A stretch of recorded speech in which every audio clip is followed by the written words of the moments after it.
Assalamu alaikum, fam. Hope you're doing well. So, in this wonderful book by one of my favorite sheikhs is Aqida Tawhid, the Creed of Monotheism by Dr. Saleh Al-Fawzan, and he is on the Scholarly Subtitles channel, which is really awesome, and I learned a lot from him, even though some people say he's the approved, somebody said palace sheikh. I didn't really understand, but I guess some people don't like the sheikhs that Mohammed bin Salman approves of, but reading his book, I don't see anything wrong in what he's saying, so I really like it.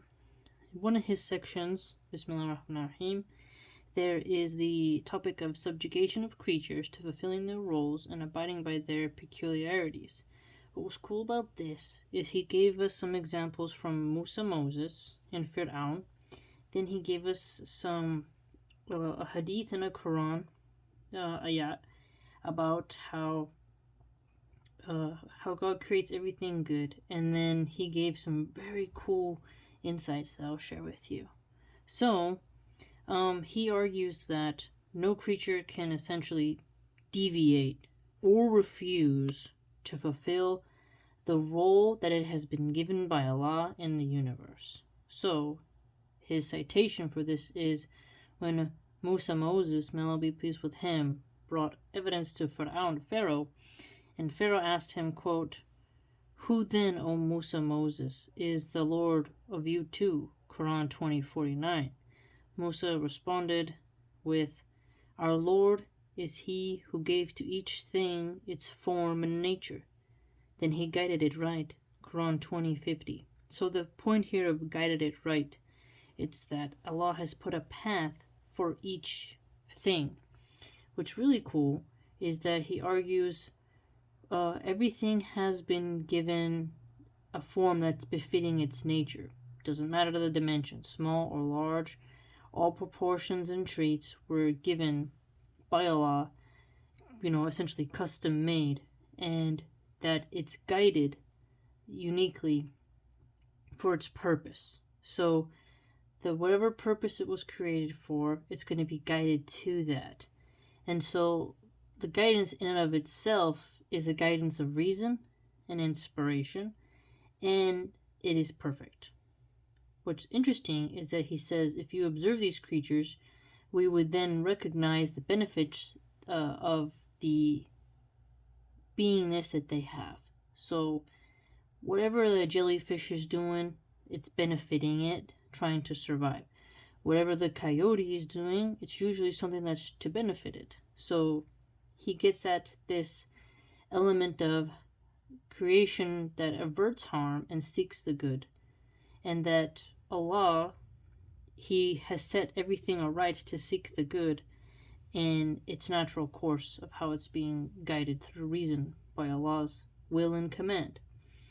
And then he goes on to say that every creature has been endowed with reasoning that enables them essentially to perform those actions that's going to benefit them and keep them away from evil and harm, essentially, so that they will seek out what they need to survive and thrive, essentially. So that's the intelligence that they have been granted, and that is the sign of their perfect guidance, right? That they're all working in this sort of harmonic way, guided to what their network must be, like the way in which a bee goes from flower to flower. Well, that's the way it's been created. It befits it, right? The dolphin is not going to do the same thing as the great white shark, right? Dolphin can maneuver through the water, whereas the shark is gliding through the water. They have a different purpose that befits them, right? It's really quite interesting how he goes about giving us this example. Then he says that since everything is created in a way that it wants to avert evil from itself and to help fulfill its nature and its role in life, he gives a Quran ayah here for us, 32:7, which says, "Who made everything he has created good." So notice how in Quran 20:50 it was he guided it right. Quran 32:7, he has created good. So here you see how what is good and what is right is what leads to your thriving, your survival, the opposite of evil, which is, what they've been proportioned to do, what they've been created to do. They do what befits them. So in that, you'll be inspired and recognize the reason behind why that creature was created if you just look at them. I do that a lot with bugs. It's pretty cool. I feel like bugs are a really cool example if you take the time to look at them. Now, he goes on further to say that creatures, essentially, again, they're guided to a good nature. So, yeah, some foxes can be tricky. Some chimpanzees will tear apart baby chimpanzees and be quite mischievous. Some baboons will throw poop at you. But they try to do what's good for them. But even if they're doing something naughty, they perceive it as good to get you away and to avert evil, which they might perceive you as evil, so they want you to go away. Like when a snake bites, doesn't like you, wants you to go away. Scorpion stings your foot, you're about to step on him, he wants you to go away, right? Now, he goes on further to say that you're not supposed to deny any aspect of the significant portion of being, of existence.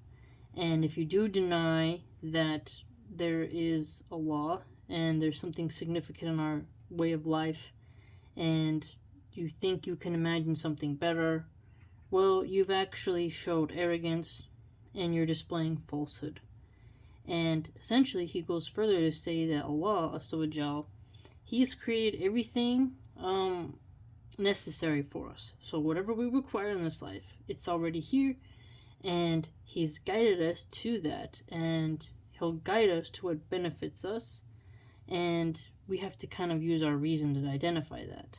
And he says further, there's no doubt that each species has its shape and form that's appropriate to it, which is cool when you think about the octopus, when you think about the elephant, the giraffe, everything is appropriate for it. And that even the genders of male and female, we've all been given what's appropriate for us, including our affection, how we interact with people. It's all been granted. Even he gives an example of our organs. It's formed for its purpose, and it's adapted for the function associated with it, which I thought was pretty awesome how he put that.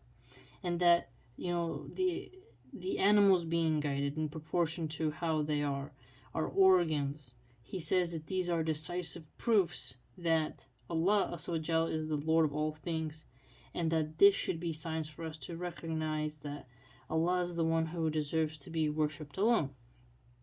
And then there's a hadith here that says, in everything there is a sign that points to His oneness. So again, he's putting it out here about how Allah is the one who deserves your worship, and everything is subjected to the will of Allah, because not only can it not refuse to fulfill its role, but it's been guided on its path that is beneficial for it. Whether we perceive it or not, there's sound guidance and reasoning behind it. And if you just take time to look at it, you'll realize that the benefits are there. And I really enjoyed that. So what's also interesting is that these are the ways in which he says we can help establish the intent of proving the Lordship of Allah through these things. So you look at the creatures and you can see how the Lordship of Allah is there. And Allah has the sole right to prove how things are obligated to worship Him, and we are not supposed to associate any partners with Him. And if we look at, the signs of His Lordship, we'll come to the reasonable conclusion that it is just Him. Then there's the word here, Tawhid Uluhiyyah, which is unity of Godship. And then he says there's also Tawhid Rububiyyah, unity of Lordship. But he goes further and explains that if you don't have the Tawhid al-Uluhiyyah, which is the unity of Godship, and you haven't, fulfilled its requirements, you're not technically a pure monotheist yet. You're not technically a full-fledged Muslim yet, but that you're a disbeliever or infidel, and you gotta work on that.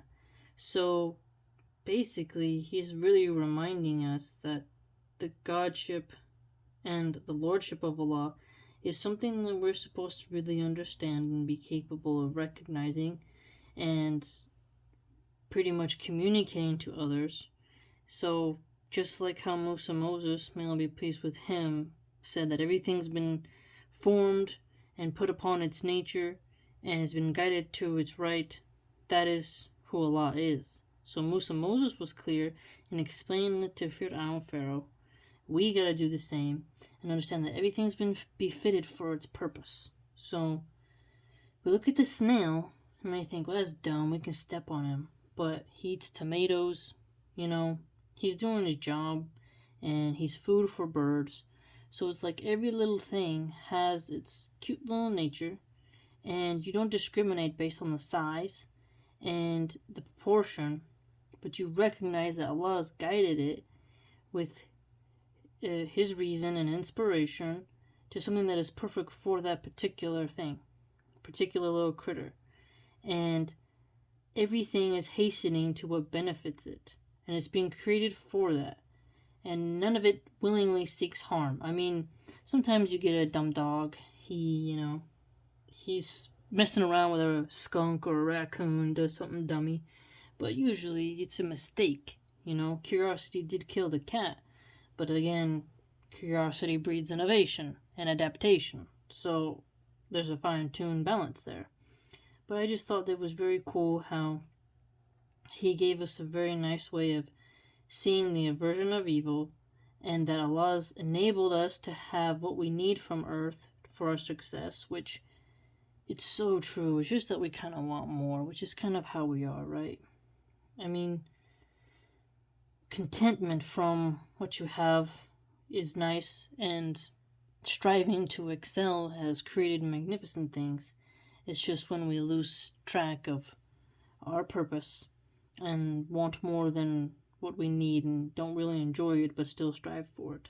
So it was very, very interesting how he's given us a very unique perspective on how we can make sure we don't display such arrogance and falsehood, and that we should understand that everything is guided and each species is created for its purpose, and even the genders, everything is how it's supposed to be, whether we understand it or not, even down to our organs. So, alhamdulillah, hope you learned something, because I know I did.